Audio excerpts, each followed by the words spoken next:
Hello and welcome to another episode of the Arroyo Show. And today we're going to talk about one of my mentors from afar, Tony Robbins, what he considers to be the 6 human needs. What every human wants, not just wants, but what he feels they need. And the closer you can get to fulfilling these 6 needs, the happier you're going to be in life, the better your life will be if you can get as close to these 6 human needs as you can. All right, so let's hit them. Number 1, certainty. And we're gonna go over each one of these individually, but I'm just gonna name all 6 right now. Certainty. Number 2, uncertainty and variety. Number 3, significance. Number 4, connection and love. Number 5, growth. And number 6, contribution. All right, so let's talk about the first one, certainty. Now, at any one of these could be your primary human need. Everybody's different. Somebody maybe needs certainty in their life, and that's their number 1. Maybe some people need uncertainty. Man, I need some variety. The variety is the spice of life, people say. They want to try new foods. They want to try new things all the time. Other people like to have just everything the same every day, a nice routine, right? So let's hit them. And maybe while I'm going over this, you could think about which ones are your major or primary human needs. But you do need all of these in a certain extent, but a lot of people need certain ones more, okay? So let's go over certainty. So certainty is basically a positive recognition accompanied by the need for certainty, and the recognition is authentic and will continue. Okay, so changing your expectations or avoiding new situations or people is not a strong point for you. You like things the way they are. You like to get up, have your morning routine, not have any crazy surprises, go through your life. You know what to expect. You're trustworthy. You always do what you say you'll do. You enjoy planning. You thrive on a schedule. You're very organized. You're very hesitant to take risks or new experiences. You could actually fall into obsessive compulsive disorder or addictive behaviors if you don't keep this in check. But certainty, okay? Certainty, your need for certainty. I would say that's one of my top 3 for sure. I love to have things in order. I like to know exactly what's going on. And I know, of course, that's not realistic to always know what's going on, but you try to make your environments with as much certainty as you can. And then, just crap happens. If you're an entrepreneur, especially, crap happens. If you have a family, stuff happens, man. All right, let's move on. Number 2, uncertainty, variety, the people who need variety. So you don't like going to the same restaurant over and over. You don't get the same thing from the same restaurant over and over. You like trying new experiences. Sometimes this could be multiple romantic partners, right? You get bored of people really quickly. You move on to the next, on to the next. You like meeting new people. You're generally pretty outgoing. Many interests, but you probably have lack of planning, and you probably push people away in relationships because you just want to get to that next one. So that's uncertainty and variety. It could be good, it could be bad. And let's move on to the third one, significance. Okay, this is the one where it can go either way. A lot of them can go either way, but this one especially. Significance. You want to feel important. You want to feel significant. Everybody has this human need. Why is it that everybody wants to be in a movie? Everybody, even if they say they don't, they're lying. Every one of us would want to be in a movie. And if I said to you, I'll give you 500 grand right now in cash, or you could star in the next movie with The Rock and Jason Momoa, and you'll be famous overnight, pretty much. Most people are going to pick that second one. They would probably do it for free and just decline the money, unless you really, really need money. Unless you're like in debt up to your butt and whatever. But again, most people are going to pick the significance. They want to feel famous because they want significance. They want people to look up to them and think that they're important. Okay. So how could you tell if significance is one of your core needs? Well, you're highly driven to be successful.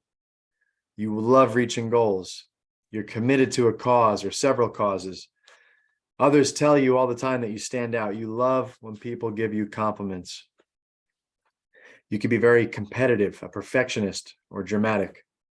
So I think those are all pretty decent ways of finding significance. But what about the people who go the other way? What about the kids who go in and shoot up a school because they want significance?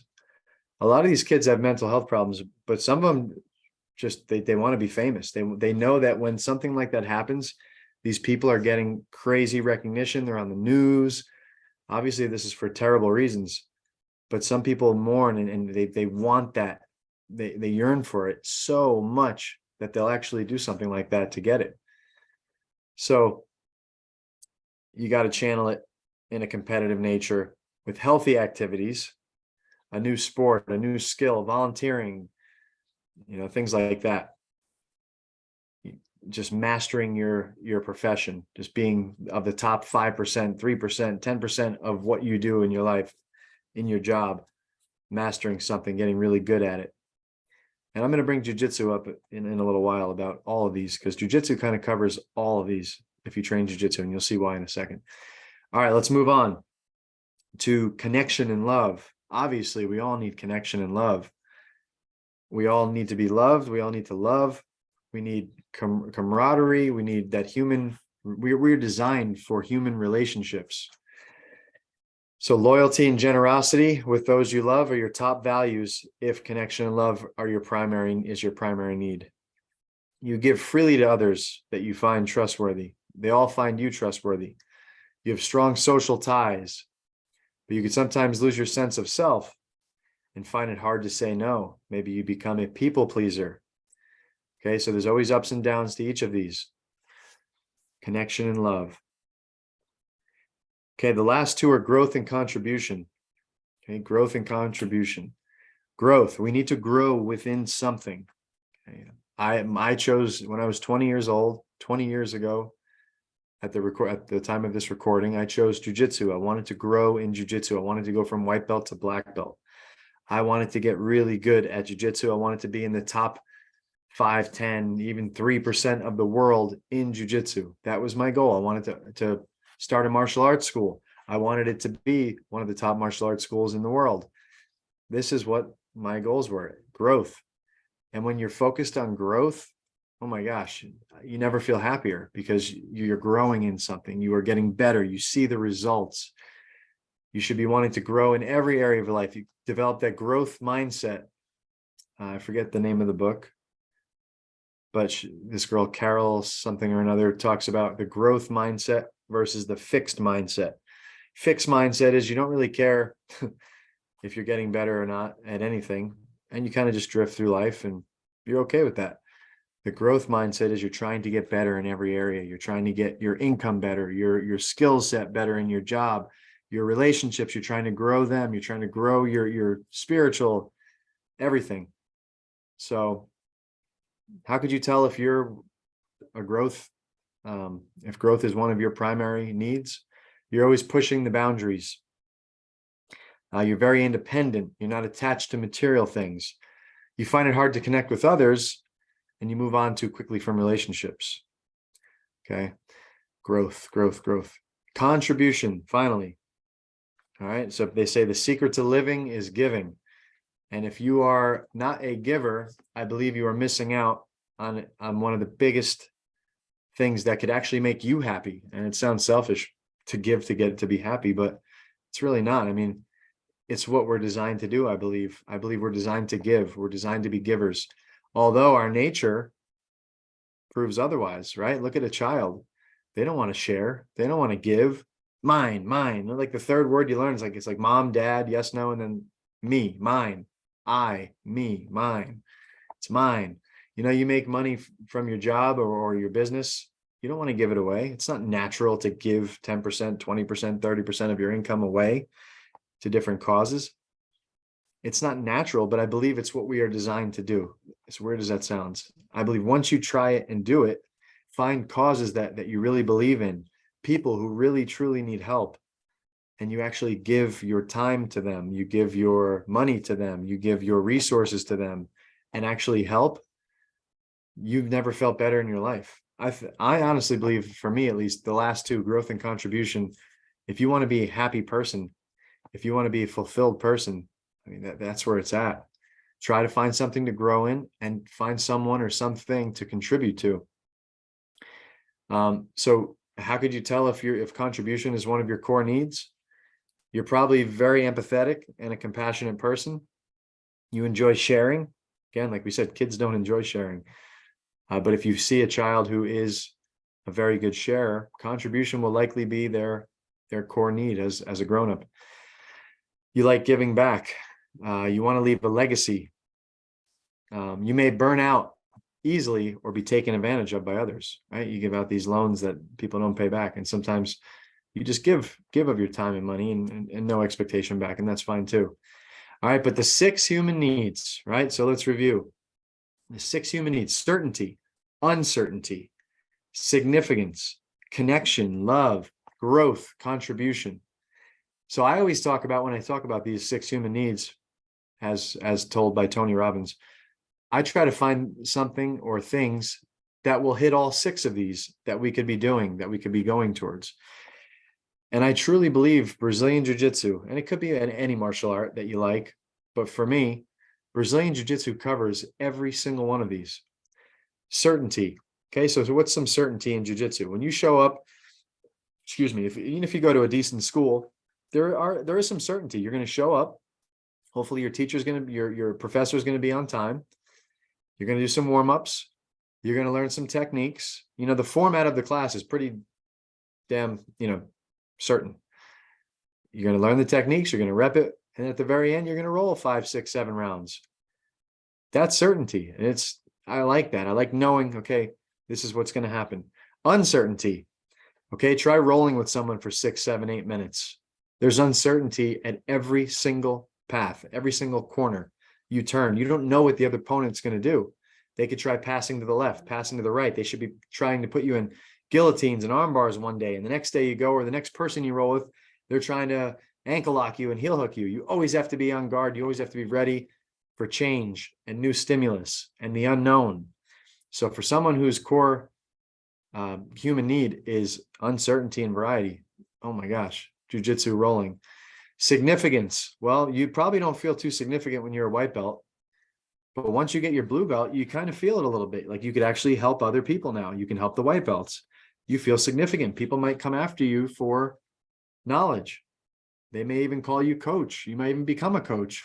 That's significant. You feel great. You feel unique. You feel important, special, needed. Okay, especially as you get your purple, brown, and black. Those are the 3, higher belts.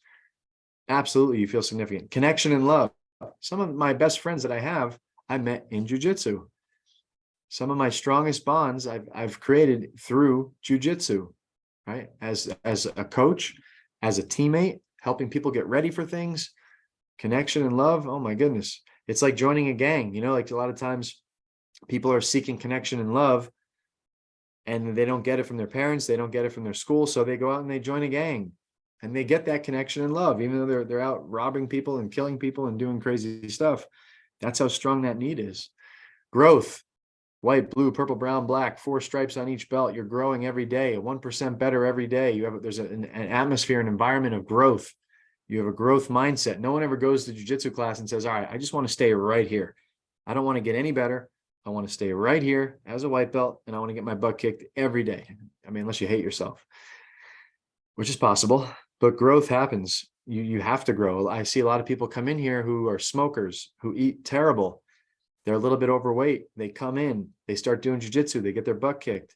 All of a sudden, they start getting a little bit more mentally tough. They start getting a little bit more gritty, and they're like, you know what? I want to win these matches. So what could I do on the outside to help me win these matches that I'm doing at the end of class? Well, I could eat better because I want to have better cardio. I could stop smoking because I can barely breathe. And this is what happens. It snowballs into other things. They start lifting weights. They start running sprints. They start competing. Their brain grows. Their mind grows. They become stronger, better people. And finally, contribution. Just like how we talked about significance, sometimes you contribute your ideas to people. your jujitsu moves. And a lot of times there's so many different people in jujitsu that, sometimes you have doctors, lawyers, you have people, engineers, you have people who own businesses, people who have been divorced, people who have been married for 20, 30 years. They have all these different skills in different areas. And they see these younger people and who are trying to push and be better. And you can contribute other things, other services, other advice, things that you can contribute to people to make them better and to make them grow. So that's the 6 human needs. And I truly believe jujitsu, think of other things. You can get all this from relationships: certainty, uncertainty, significance, connection, love, growth, contribution. You can get this with your wife if you truly focus on these things. You can get these with your kids. You can get this with your job if you really love your job. So always be looking for all 6 of these to try to increase your life. If you can cover all 6 of these, there's really no choice but to be a happy, fulfilled person. If you're missing your core, if you are unhappy in life, look at these 6 core needs, human needs, and think about which one you desire the most. And I bet you're missing that one. So your goal in life should be to find out how you can fulfill that. Jiu-jitsu is a great way, but jiu-jitsu may not be for everybody. Not everybody may not want to try that. CrossFit, I would say something physical, something getting in shape, learning. Maybe it's learning a new language. Maybe it could be something different for anyone. I'm just choosing jiu-jitsu because that's what I've been doing for the last 20 years of my life. And it still holds my attention as much today as it has when I first started, which is pretty incredible. But that one's mine. It could be yours. If you're listening to this, it probably is yours because most of the people listening to this do jiu-jitsu. If you're a part of my group, my list, but focus on pick the top 3 that you need and make sure you cover those first. Find something, do something, grow, do something that allows you to cover these 3, and then move on to the next ones. And I guarantee you'll be happier, more fulfilled, being able to grow and contribute to this society, to this world, leaving a legacy, whatever it is you want to do. So I hope this helps. Again, if you want to connect with me more, go to mattarroyo.com. You can put your name and email in. You could get on my email list. I send out when these come out. I'm trying to make it so it's once a week. On Tuesdays is usually when I film these podcasts. So on Wednesdays are normally when they'll publish through Buzzsprout, which is what I use on your Apple devices or whatever. So I hope you enjoyed it, and I will see you all on the next episode of the Matt Arroyo Show. Have a good one, and please share this if you enjoyed it. Thank you.